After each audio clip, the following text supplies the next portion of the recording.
Wow, guys, huge news today. Did not expect to be reporting on this. But before we get into it, I am your host, Dead Metal. Welcome to Dead Metal Media. If you're new here, would really appreciate you giving me a thumbs up, subscribing, recommending this content to your friends and family, posting it on your social media, your Facebook, your Instagram, your Twitter, your MySpace, whatever you happen to use. And don't forget to leave me a comment and let me know whether you think this is real or not. Elden Ring's script has apparently leaked. This comes to us from a user over on Reset Era going by the name of One Ring to Spoil Them All. And he posted a full plot synopsis, bullet points of major story and lore elements, as well as photos of this alleged script, which, at least to my eye, appeared to be quite legitimate.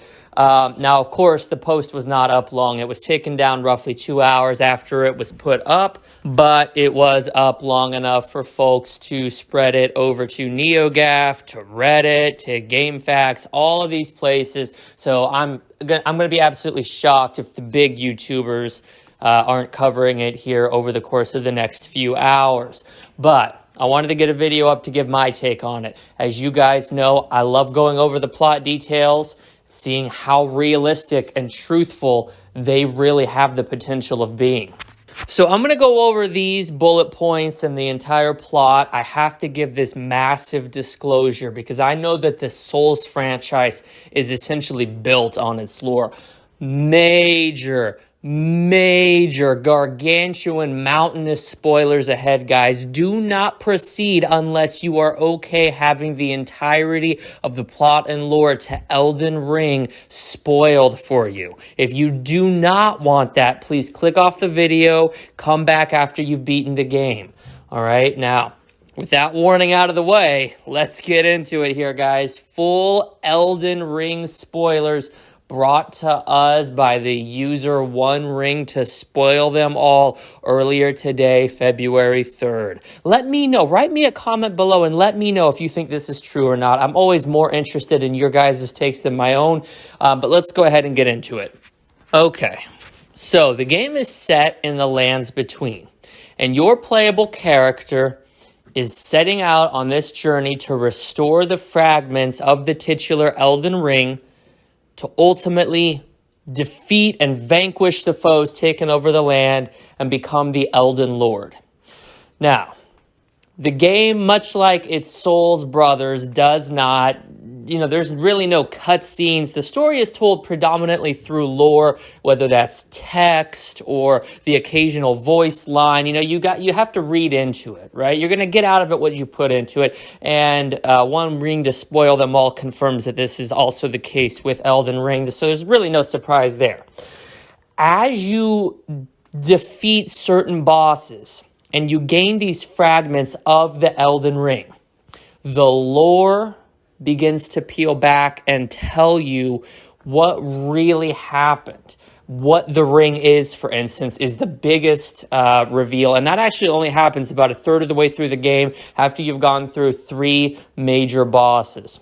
Now, the game's basically an open world game, so you could tackle these in any order that you want, but after you do the first 3, which are kind of set up in a way that, the game guides you towards doing the first 3 bosses, then you get this flashback scene where it is revealed that the Elden Ring is actually George R.R. Martin's chili ring.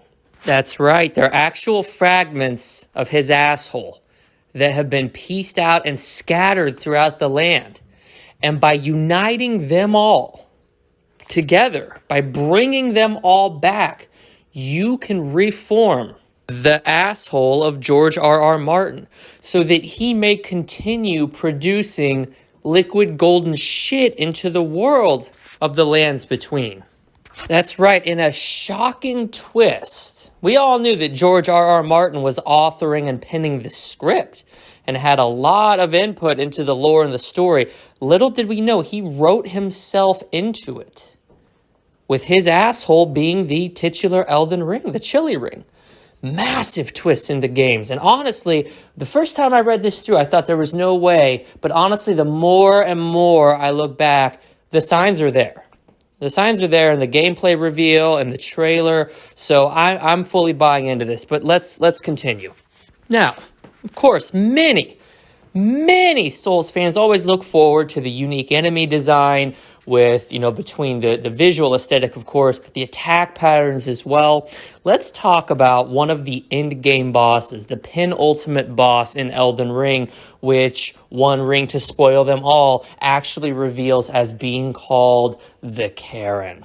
Now, the Karen is a disgustingly hideous creature with a horrible haircut, a permanent frown etched along its face, a t-shirt supporting liberal candidates, a child that accompanies it at all times that has been spoiled throughout its entire life, never taught to work a hard day in its life, given everything it wants. And the Karen has a multitude of attacks. Anything from denying the person that she chose to spend her life with sex for decades on end, to screaming this guttural cry of demanding and screaming for a manager, which can do a lot of damage if you get caught in that attack, to what is really the finishing move. If you find yourself low enough on health, it will kill you instantly.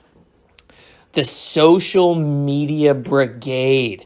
That's right. The Karen boss can tap into cancel culture, as unfortunately we've come to see in real life also exists in the lands between. And throughout her social media crusade can just destroy any remaining life that you had, because as we've seen with celebrities, what hope does one man or woman's word have against the army of social justice warriors that follow these types of people?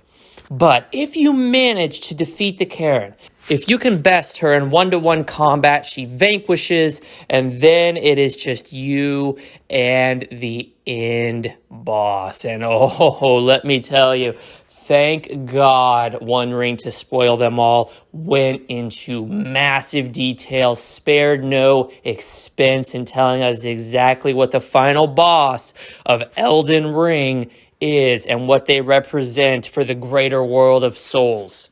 Now, what's interesting about this is the final boss, there's actually two of them.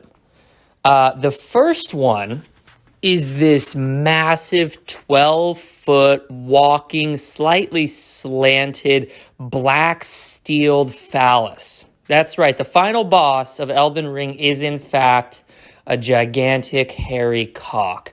And the cock has so many different attacks in which it can defeat you. I mean, you're going to have to memorize and be able to avoid and dodge cock slaps. You're going to have to avoid massive area of effect ejaculation. God help you if it becomes erect, because it doubles in size. All right, so it's covering more surface area. The attacks do more damage. And as the fight goes on, the two testicles that the giant cock uses to walk on produce more and more semen, meaning that those area of attack effects really stick and they encompass a much greater region. Now, of course, you have the ability to do massive damage to this cock as well. First off, the cock is uncut, so you can use your blade to actually circumcise the cock and expose the glands of the penis to deal massive damage to the sensitive head of the dick. And of course, no cock would be complete without suffering massive penalties from nut shots. So if you can worm your way past the giant head of the penis and you can circumcise the flesh of the foreskin and you work your way down the massive mountainous shaft to the two bulbous balls at the end of it, and you manage to do enough damage that the giant cock goes down and you've defeated it, well, congratulations, you've defeated the quote-unquote final boss of Elden Ring.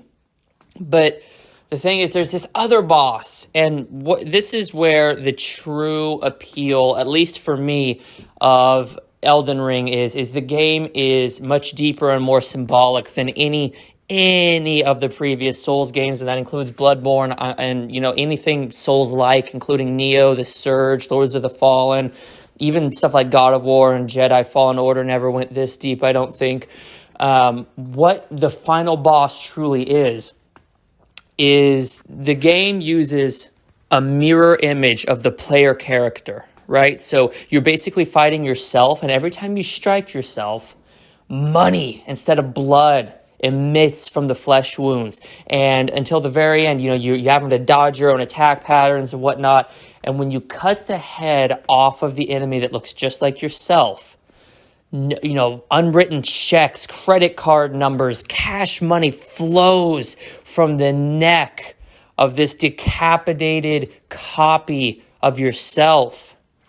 And One Ring to Spoil Them All goes into incredible detail, stating that From Software really wanted to hit home that they view their audience as money printing machines, and the Souls franchise is something that they can milk until the end of time.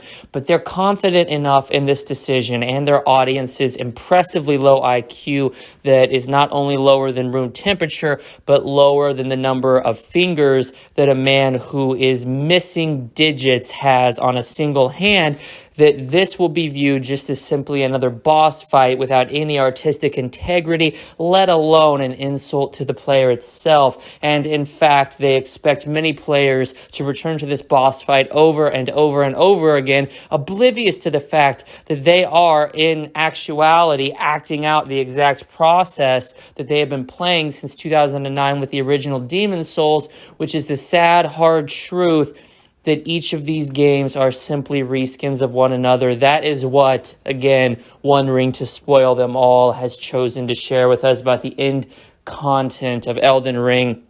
So, as you can see, there's just so much here. There's so much here to enjoy. Whether you're talking about putting together the broken pieces of George R.R. Martin's rectum, or fighting a gigantic steeled cock, or taking on the Karen, or ultimately one of the most symbolic fights ever, I think that we are primed for Elden Ring to deliver. The only other thing that's worth noting here, that as I was scanning the document, is that the game does not actually allow you to select a gender, and this is not done unintentionally.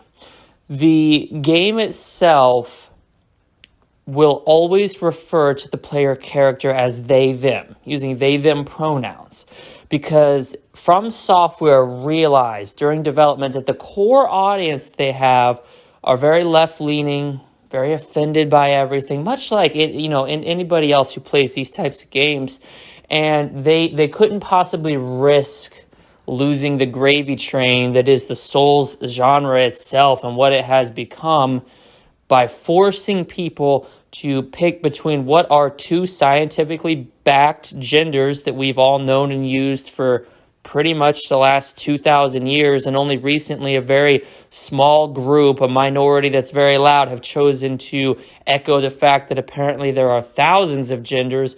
Well, From Software has given you what you want. You are they, them, and the entirety of the land between will refer to you as such. So there we have it, guys. Elden Ring spoilers. Wow, God, I never would have anticipated From Software going this way, but I gotta say, I like the direction that they're choosing to proceed in. I think this is a bold, very bold decision, and I think at the end of the day, they have to be commended, because this is not like any other Souls game in a lot of respects, but it's retaining the core aspects that Souls fans often praise. They're just not leaning too far heavily into one direction or the other with it. So I really think that they did a good job. I think that they are, again, to be commended. Honestly, guys, I know we're only in February. If I had to put money down right now, this is winning Game of the Year. We've seen this in the past, right? Whatever game manages to cram enough left-leaning agenda into it, it wins Game of the Year. I mean, Last of Us Part 2, you don't need to look any further than that to see what I mean. And so, again, my personal take on this is that we're looking at Game of the Year right here in Elden Ring, a game where you have to reconstruct the broken asshole of George R.R. Martin, fight off a disgusting Karen, fight yourself for spending money on a game series that's been the same for over a decade at this point, and also fight a gigantic black cock. Yeah, there we have it, guys. Elden Ring in a nutshell. I want to thank you all again. I hope you guys enjoyed the video. Let me know if you think this is real or not. Big ups to From Software for delivering another home run.